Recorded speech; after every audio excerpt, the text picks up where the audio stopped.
everyone. This is Encouragement Services with Spreaker.com on the Encourage.Service show. I'm your host, Encouragement Javi. We've got disconnected, so I'm getting ready to do the Greatness Episode 2 again. The Greatness is Inside of You, Episode 2. Earlier this week, we did the Greatness Episode 1. I'm going to go over that with you so you can know there were 3 things that we were saying that needed to be done in order to start some greatness to begin in your life. On this podcast, we're sharing how to change your mindset so that you can allow the greatness that is in you to come out by applying your greatness in your life on a daily basis. First, your attitude will determine your success in life. Your attitude starts with your mindset, how you are choosing to think. Whether you know it or not, our attitudes are formed by how we begin to think. This is what makes you respond to the events and circumstances in your life. How can you make the decision to change and grow? Well, first of all, we want to change our mindset. And how you change your mindset is simply choosing. For example, when something is coming in your mind, a negative thought, say if it's about everything is bad or I always have bad days, instead of looking at things that way, you can choose to say, I want to choose to think differently. I don't have to think that my day is going to go bad just because something happened this morning that I did not like. That's part of how to change our mindset. For example, with myself, I have to work on myself every day by really watching how I think. Everybody's not like this, but I am. And the reason is because I was abused from the time I was 4 to 15 and a half years old. It was about 2 months before I turned 16 years old, before I was placed in a group home. And what happened was it conditioned my thinking. And I didn't understand that. Although I was taken out of the home and placed in a group home at going on almost 16 years old to 20 and a half years old, because it was 2 months before I turned 21 years old, I didn't understand that although my body got moved out and my mind was not there anymore, I didn't have to choose to worry and bend down anymore thinking that I was going to get hit all the time, 24 hours a day. But what my guardian had done to my mind and my mindset by purposely trying to make me worry and calling me all kinds of names and said I would be nobody and things like that. That worrying was deep rooted down on the inside of me, and I didn't know that. I didn't understand that. And I really didn't want to deal with it. So it wasn't until I was in my mid-30s where I chose to decide, maybe I should see someone that's professional that can help me, because I want to choose to think differently. And so I began to realize that I wanted to be proactive for myself, and think for myself as far as how to think. And depending on where you're at and where your mindset at, some people just go to get some counseling for a year, some go for 5, and sometimes as they go, they're learning about how to change their mindset and to think differently. And for me, I wanted to choose on my own to think differently, and how to choose to do that without saying I wanted medicine or anything like that. Now, I'm not against medicine at all. There are some people who do need to take something for their mind, because they do have a serious imbalance, and that is okay. I understand that. But I just needed to learn that as a child, with how I was taught to think, because I had never dealt with it, I choose to deal with that way in life and think that way the whole time in life. And I didn't understand that I had a choice not to think that way as I was an adult. And what I decided to do is begin to read these certain books about self-help, to the Bible, to about different doctors, from different doctors. And I decided to actually start encouraging myself, because there was a time that I had hated myself because I'd gone through so much that I hadn't dealt with, that I really believed it was my fault, excuse me, and I just hated everything about me. I had to learn to re-love myself again and to know that it was okay. And that's when my attitude and the atmosphere around me changed, and it just felt good the first day that I did not worry, because I began to realize I could choose for myself what I wanted to do in life and how I wanted to think. Felt so good. I remember it just as clear as day. I never forget it. It was a relief in my system. I felt like a load in my mind went off.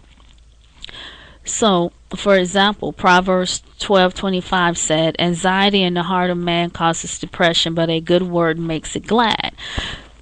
So, what I would do if something comes to mind, especially those of us, like if some people are used to, maybe they're used to worrying, and you can cause yourself to get really, really stressed. Then if you learn to smile or just think about something good that will make you glad, happy, a lot of times that a little bit of that worrying will go away, and it won't become a big situation. It won't become big, in your life. You want to form the way that you respond to situations and become proactive, become a proactive participant in your life. It's very, very important. Just like we need food in order to live, you need to learn to train your mind and learn to have self-control of your emotions. And sometimes we don't realize that, but that's very, very, very important. As well, that's how you begin to form your thinking differently. Now, it's going to take time. It's going to take a lot of time. For some people, this just doesn't happen overnight. I've been working on myself for years now. So you don't want to bind yourself up by how you are choosing to respond just because you're in a present situation or, a current situation, and you're deciding that you have to make a forever life decision, a big important decision on just that little bitty decision that's there. Because some people really overthink like that, and they might do something that's going to hurt them, perhaps maybe the rest of their life or a little bit down the road, that they may regret. So you want to begin to worry. When you begin to worry, choose to think about how you can choose to look at this situation differently and slowly let go of the worrying. That's very, very important. Please know that this is a process, and it's going to take time to continually to change, not to think about worrying. This is a proactive choice that you are now making for your life, for yourself, because you're realizing what is success for you. For me, success for me is being able to mentally and emotionally grow so that I can reduce stress in my life. We all have stress. We respond differently to stress.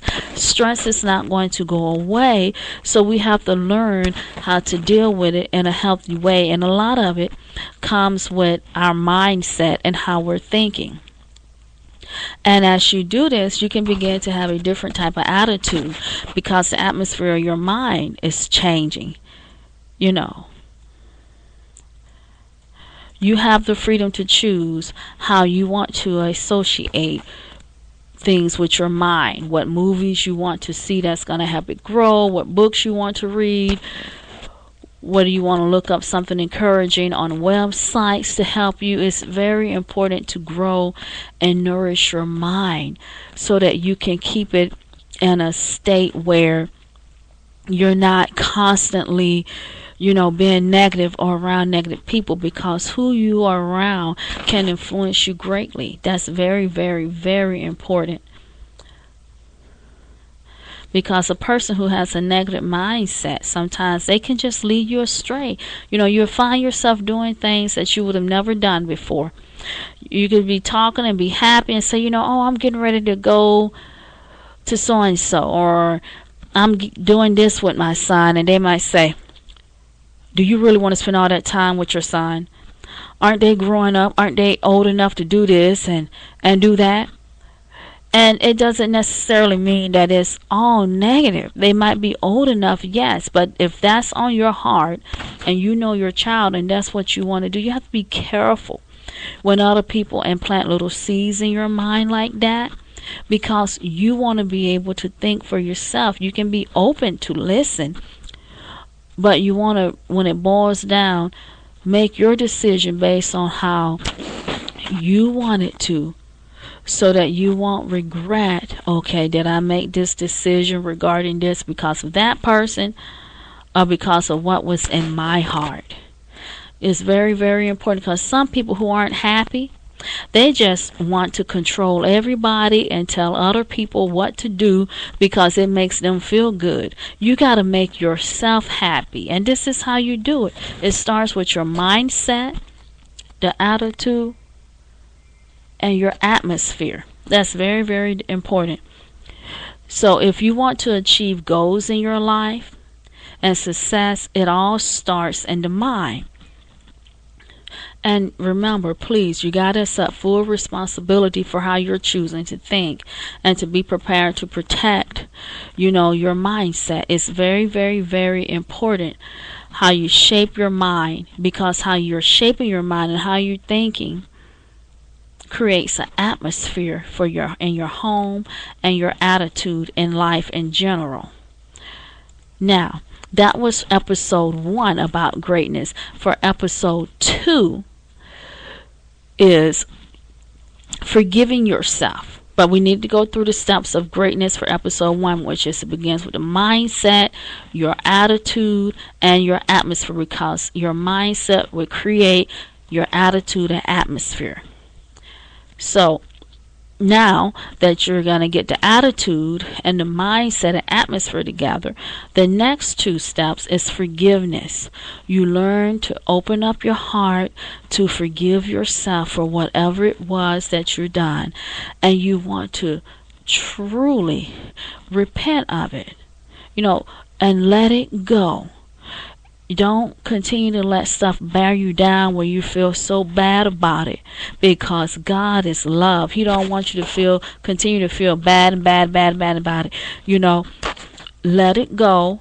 And if you dealt with it and you know that, I'm not going to do that again, then you want to move on. But it would be a problem, if you repeat something over again and it was not good for you or healthy for someone else, and you did it, then you're going to be back into step 1, and perhaps maybe that's a stronghold in your life that you need to see maybe a professional person about, because it's just not safe for you or for the other people.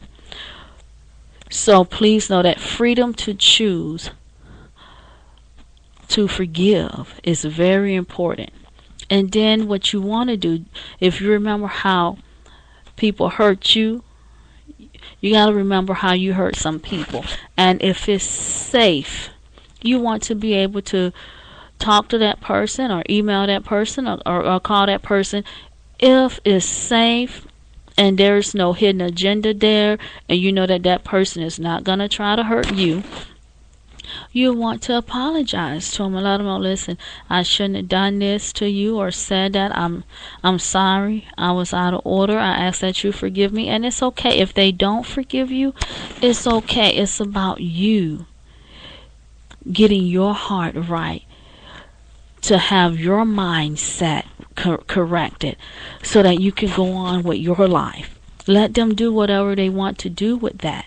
But you want to be genuine about it. You don't just want to go up and say, I'm sorry. You want to treat